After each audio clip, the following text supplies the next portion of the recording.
Trevor with me still, gang kills, all this pop appeal. Got these pop stars try popping in. That's where the 10 mil went. Buckets, hey, yeah, like it's nothing. Hey, earn my respect and burn a budget. Tears falling down, underdog is finally. Davo obviously has a massive, where are we? Palmwoods. Out of Palmwoods, Sunny Coast. So Centre of the universe, mate. yeah. So smoke fabrication, you guys would have seen him on the club partners. He makes a lot of Isuzu trays. Accessories for them, consoles and drawers and things, trays, cruiser exhausts. We've had all this stuff laser cut by Metamorphic Dan at Cunner Park there. This is all CAD designed and FEA tested. So CAD designed by Matthew Kinsella.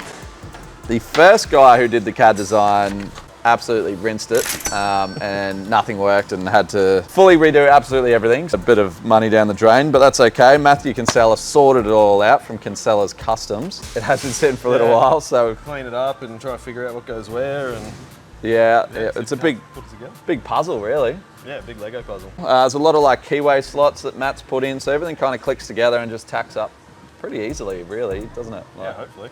It's not too bad at all. Hopefully everything's all good. No, I'm pretty excited to get stuck into this. This is going to be the back half of the K-Truck chassis. So no more twisty, flexy, tub hitting into the cab situations. Solid, eh?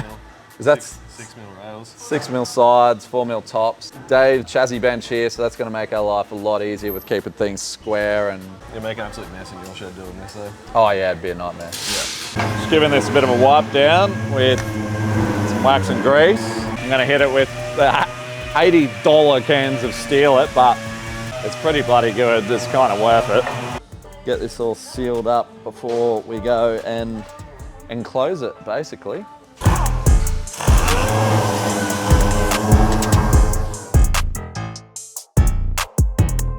Over to the other fridge we have, the smoker room. Come on in, mate. Oh, wow. What do we got? We got a table on trestles. Not sure what it is, but it's on trestles. Needed that bit of steel for a job. So I cut that out of the fridge. The man, the myth, the legend has arrived with second smoko. Bit of truly eat your heart out KFC, mate. We're watching our figure. Yeah. You grow out of that workwear soon, mate. So we all remember Dan from Metamorphic Laser. So Dan is the one who cut out all this real quick. Yeah. So far so good. Just a bit of tube left that we needed to put in and chicken. Yeah, KFC.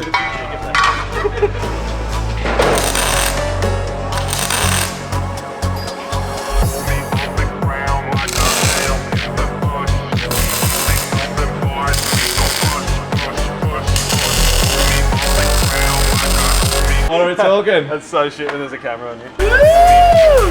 Scumbags!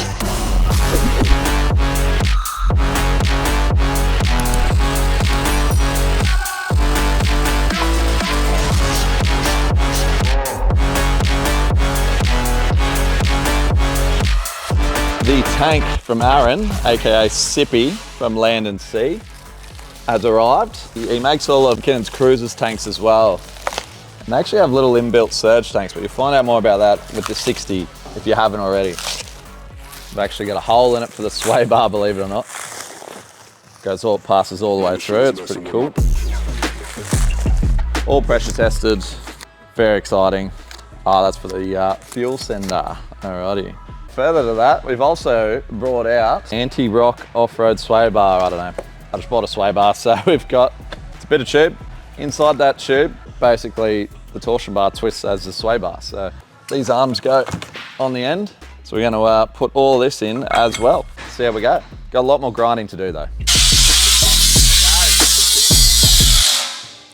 You're really on the grind today, mate. Oh yeah, mate, absolutely. Scale of 1 to 10, how excited are you about this grind? 11.5, mate. This is unreal. You wouldn't believe it, the man is bloody excited to get on the grind today, so I'm gonna go and help him.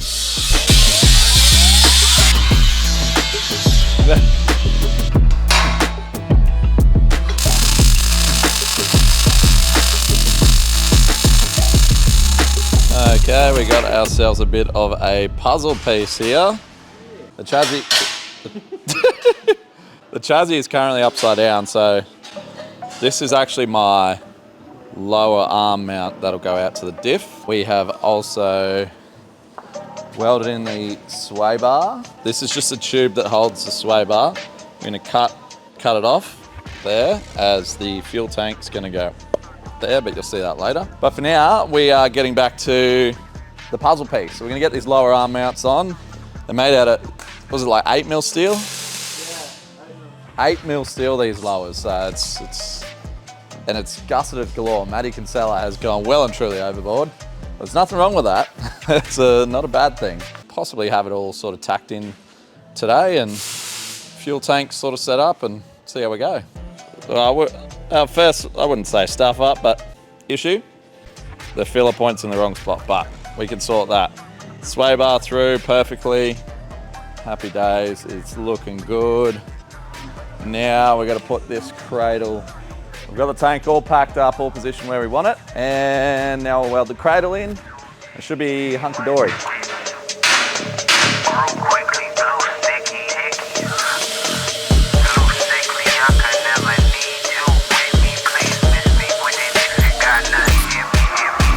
Good morning, we are back for another morning and it's Operation Flip this bad boy over without an overhead crane. So we're using a forklift. It's rather heavy now. Both of us could lift it, so I don't know. What did the fork say it weighed? Our forklift is a dinosaur. No load cell. So we're big, strong Aussie boys, so maybe if we both lifted it up, that'd have to be like 500 kilos because we're so strong. Whoa.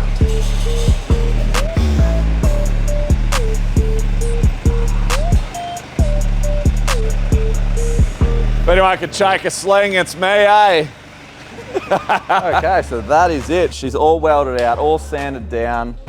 Davo's done an unreal job. It's looking absolutely smicko. Time for my job. So I'm gonna wipe this bad boy down with wax and grease remover and then painting it and seal it. The most expensive paint known to man. It's like 80 bucks a can. But it's the only thing that stopped rust around my house. I live next to the beach. Anyone has a better product or a cheaper alternative that's just as good, let me know. Because I've spent an absolute fortune on this stuff. But it is good, you can weld through it, stainless enriched, and it's a polyurethane. And it comes in a can which I know how to use. I'm no good at painting at all. I don't think I'm going to powder coat it. I think I'm just gonna go for a 2K paint in the end, but anyway, this will do for now.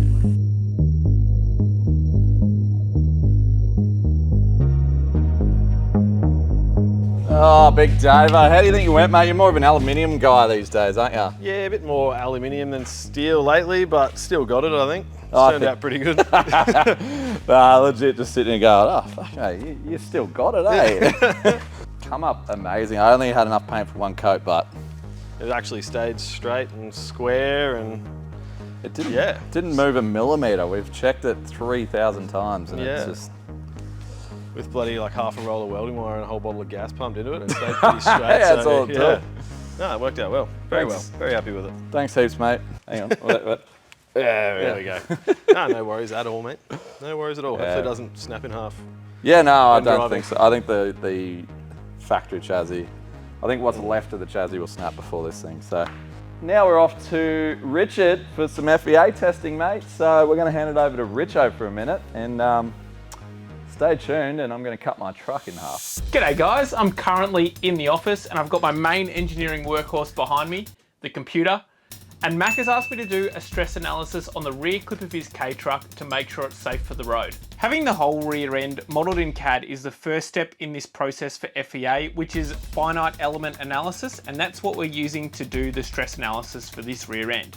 Luckily, Matt Kinsella has done that bit for me, so we can get straight into the engineering assumptions, my favourite bit. To calculate the loads through the suspension points that Mac is going to have in his rear end, we're using the gross axle weight rating for the Dana diff, and we're also using 4G of bump loading as stipulated in VSB 14. Force equals mass times acceleration, so now we've got the force at the shock mounting points, which is where the majority of load will go through during a big bump. And now we can move on to the boundary conditions. You can see I've assumed the old chassis rails are rigid and constrain them so I can see if the clip will fail.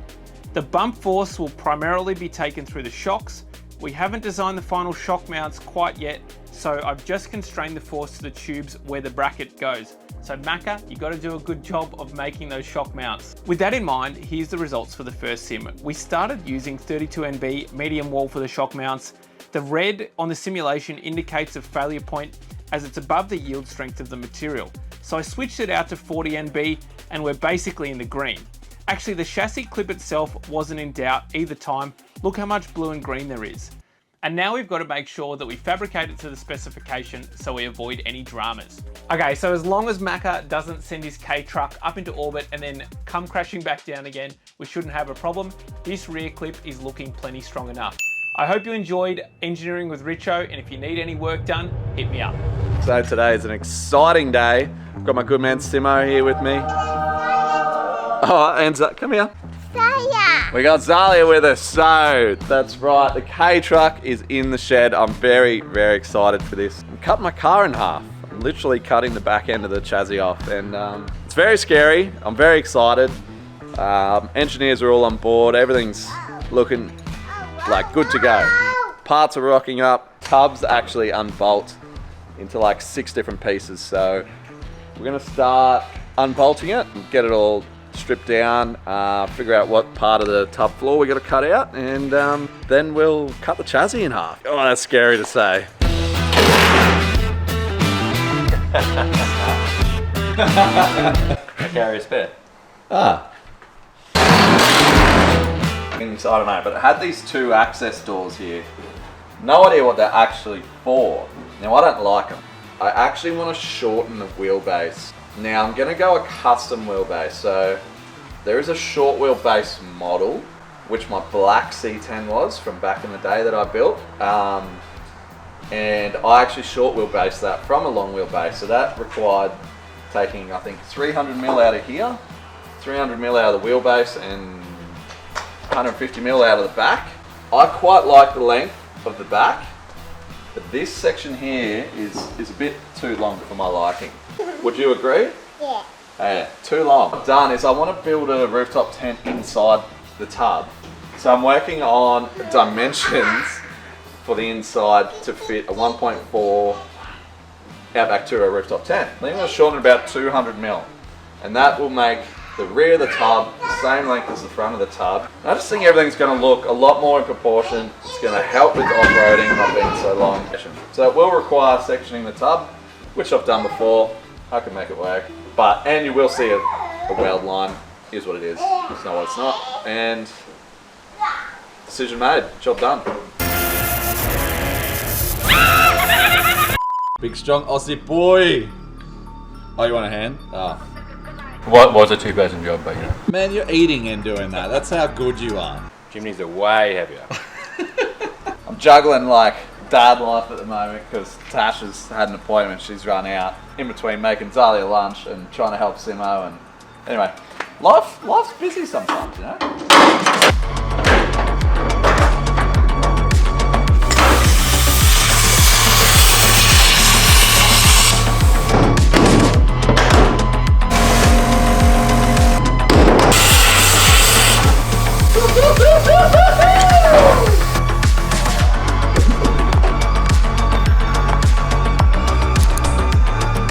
Surely that means it's time for the pump. Oh yeah, definitely. Surely, one side's done. I made a little frame under the chassis, so I've got the front on stands, the middle I built a steel frame and I've welded it to the frame. And now I'm going to cut these 2 mounts off with the plasma.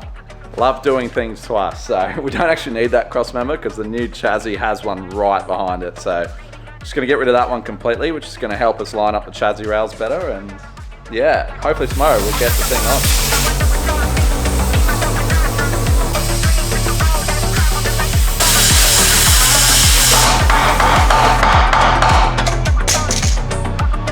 Today is the day that I cut my chassis in half, and I'm shitting myself. I've been procrastinating over this for, I've been busy. We've been down at Bowden's, giving the dad bus a bit of a birthday, so thanks heaps to the boys down there.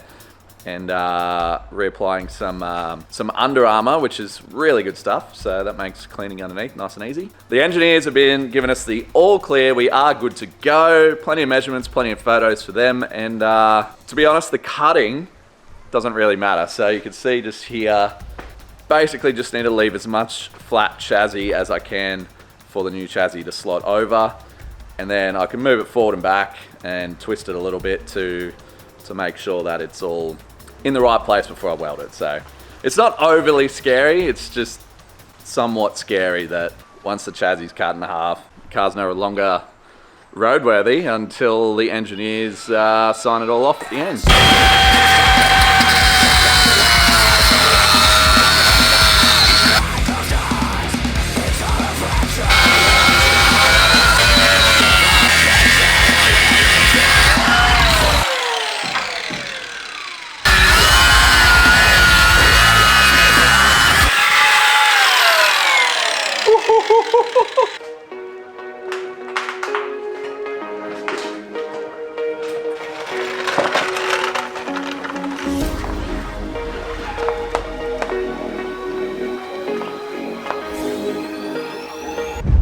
That's where the 10 mil went. Okay guys, so I'm not sure if you can see down there, but my makeshift stand is actually up like this at the moment. So now that the rear weight of the chassis has come off, the front end suspension's pushed up a bit. So, tough terrain deflators and let's get it back down on the stands. Oh, got him. Diff God's here, so that means... That was actually payback because I scared him before. Yeah, he did. He scared the living crap out of me. I am the jumpiest human in the world. 14 very bolts. common diff. They are not a very common diff. They're all the way from America. Actually, that was the first one I started doing, and then I did Goody's one for his... Ah, Goody. Oh, I remember Goody. You feeling strong? Why, what am I doing? Well, there's a car over there missing half its chassis, and there's half a chassis here, so... Got him! Oh, I talked him into building a diff and a chassis. No. Oh, this extra hole here? Yes. This is what they call a pilot bearing. It's supports the pinion. So what is the question you're asking? So the question is, why is there an extra little mount inside the diff there? This one here? I know what it's for, but like just for the viewers, to explain what... Do you know what it's for? They call it a third member? It's called a pilot bearing. Pilot bearing. Pilot bearing, and it goes on the end of this pinion. You've got two bearings here and a pilot bearing. That makes that... So is that now got 3 bearings? 3 bearings, it stays all together. You don't have one of them. It's Normally flat. that just floats. Yeah, so Sorry. everything that's... So normally this isn't here, and this gear only floats inside the diff and works off these 2 bearings. Now, by adding the third, this can't pivot. Can't, well, yeah, it's just Well, stops supposed any to. deflection. It just helps take a bit of load. Some people suggested I should put a Dana 60 in my Cruiser, and they are bigger and stronger, but they do not have the third bearing on the pinion. So it's kind of like, if you're gonna do it, go a 14 bolt diff. Anyway, we're getting off topic here. Yeah, we're getting off topic. All right, back into it. Bearing. Bearing. And Yukon bearings. Oh. Oh, yeah, new bearing. New bearing, Now right. just, I believe last K-Truck episode, we found that the center of the 14 bolt had a, what was it? It was like a gyro. they call it a gov lock. A gov lock. It had a gov lock. Right, anyway, now we've got the right things. We're putting it in. Well, Josh is putting it in. It's above my pay grade. Above your pay grade, you reckon? Yeah. And then it just does magic and makes both wheels spin. That's what they reckon. How long take you break it though? Knowing me, probably not long. I cannot count the amount of times these King Chrome wheel skates have got me out of trouble. Look at this. Move my chassis round. Woo! King Chrome. King Chrome. King Chrome. King Chrome. King Chrome. King Chrome.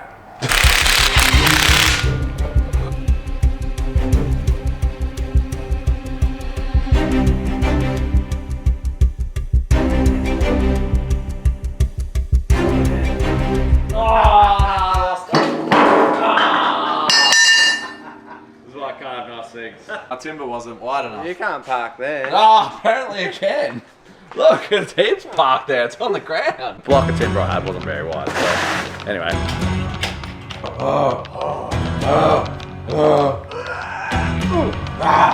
Whoa, shit. Just take the wheel! Oh my goodness gracious. Okay, let me put that. I had safety boots on. Oh, yeah. Fully missed the shot, which is behind here. Oh, if you just bring them on over. Yeah. So what we're going to do is we're going to wind it more like so the crown wheel's off this side. That way when we put the pinion in, then we just bring it back in. Yeah. Yeah, I was heaps wondering that, yeah. Yeah, no, you just set it so it's got heaps of lash and then you just wind it in. Yeah. Yeah, just, yeah, good. Yeah. Oh, diff go in, car go brum.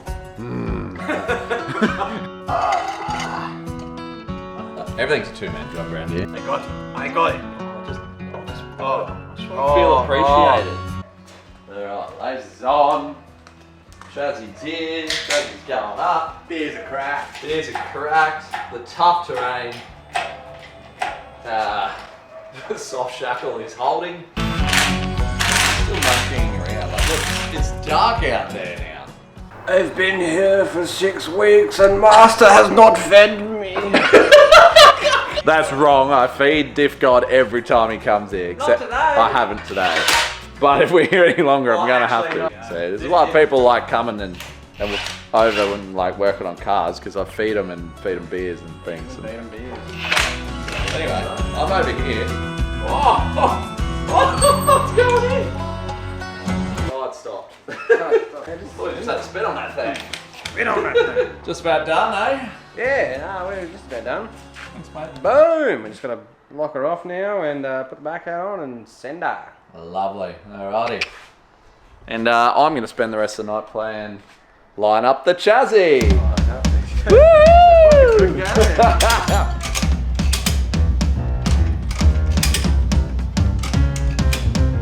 That's pretty well lit.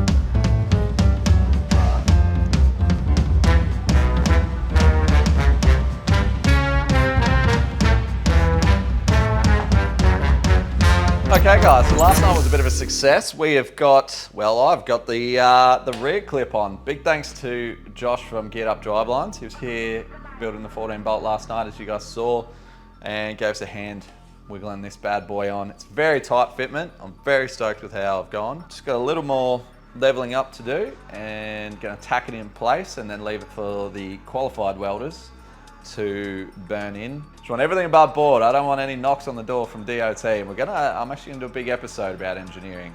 Sit down with a couple of them. But there's exciting news. As you guys know, I've been selling workwear. So slworkwear.com. Now it's coming up to tax time. So we're doing an end of financial year, 10% off. No code needed. It's on anyone who purchases. It's automatically done at the end of checkout. And we also email you with every purchase, you get a tax invoice. So if you can claim it on tax, you got it there in your emails ready to go, straight to the accountant, happy days.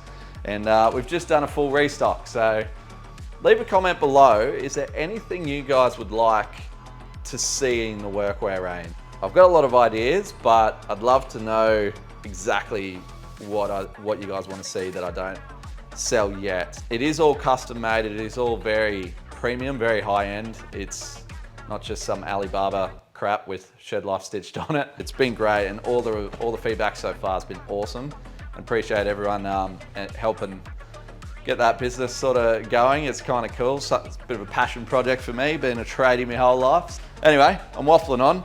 Next episode, we've got Mr. Durry's Customs coming up, Josh, and another Josh. Very, very, very talented man. He's designed and got made these billet control arms that we're using. Plenty of knowledge from Mr. Josh that will be coming in the next episode. We're gonna level this up, get it all tacked together, get it ready for the welders, and get the fuel cell in, and call it a day.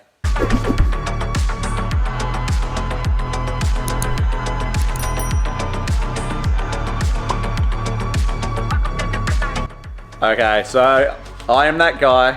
I had to mock it up, even though it's just sitting there not doing anything. The wrong size bolts. I just had to see it. I had to see it. These links are so damn sick. 70-75, billet aluminium, super strong.